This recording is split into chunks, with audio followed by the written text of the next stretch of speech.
Hello viewers, আসসালামু আলাইকুম। আশা করি সবাই ভালো আছেন। আজকে আমরা অত্যন্ত গুরুত্বপূর্ণ দুটি বিষয় নিয়ে আলোচনা করব। তা হলো কিভাবে এমএস অফিস সফটওয়্যারটি ওপেন করব এবং তা সেভ করব। তো চলুন শুরু করা যাক।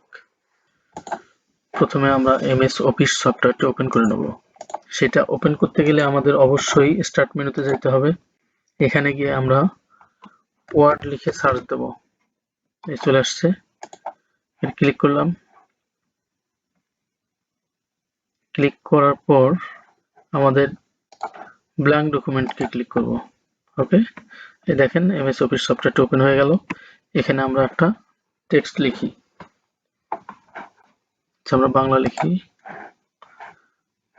বিজয় ক্লাসিক করে দিলাম, আর এখানে শাটনি এমজে করে দিতে হবে।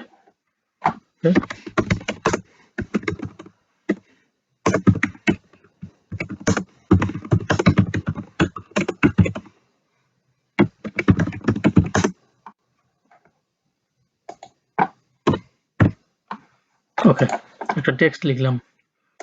এই টেক্সটটা আমরা এখন সেভ করব। কিভাবে সেভ করব সেটা দেখে নিই। সেভ করতে গেলে কিবোর্ডের কন্ট্রোল এস চাপলে একটা অপশন চলে আসবে। এই অপশনটা আমরা অন্যভাবে আনতে পারি। সেটা হচ্ছে ফাইল থেকে। ফাইলে ক্লিক করলাম। ফাইলে ক্লিক করার পর সেভ অ্যাসে যাব। সেভ অ্যাস থেকে আমরা সেভ করব কোথায়? ডেস্কটপে। ডেস্কটপ ক্লিক করলাম। এখানে আমরা একটা ফোল্ডার তৈরি করব। ফোল্ডার তৈরি করতে গেলে কিভাবে করব? মাউসের রাইট বাটন ক্লিক করে নিউতে আসব। নিউ থেকে আমরা ফোল্ডারে ক্লিক করলেই একটা ফোল্ডার তৈরি হয়ে যাবে। এই ফোল্ডারটা আমরা রিনেম করে আমাদের নামও চেঞ্জ করতে পারি বা নাম দিতে পারি। অলরেডি আমার একটি নাম দেওয়াই আছে, যে জামান। এটাতে আমি ঢুকবো। ঢুকতে গেলে ডাবল ক্লিক করতে হবে অবশ্যই। তারপরে আমরা ফাইল নেম চেঞ্জ করব। ফাইল নেমটা আমরা যে কোনোভাবে চেঞ্জ করতে পারি। এখানে একটা ধরেন আমি 11 দিলাম, ফাইল নেম 11। ওকে, এখন জাস্ট সেভ। দেখুন বন্ধুরা, এটা সেভ হয়ে গেছে। আমরা এখন চেক করে নিই সেভ হইল কিনা।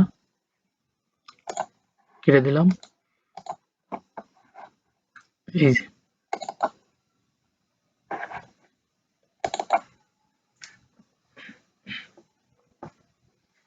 এই তো সেভ হয়ে গেছে। ওকে, আজকের ভিডিওটি এই পর্যন্তই। আশা করি আল্লাহর রহমতে ভালো থাকবেন, আমার জন্য দোয়া করবেন। আল্লাহ হাফেজ।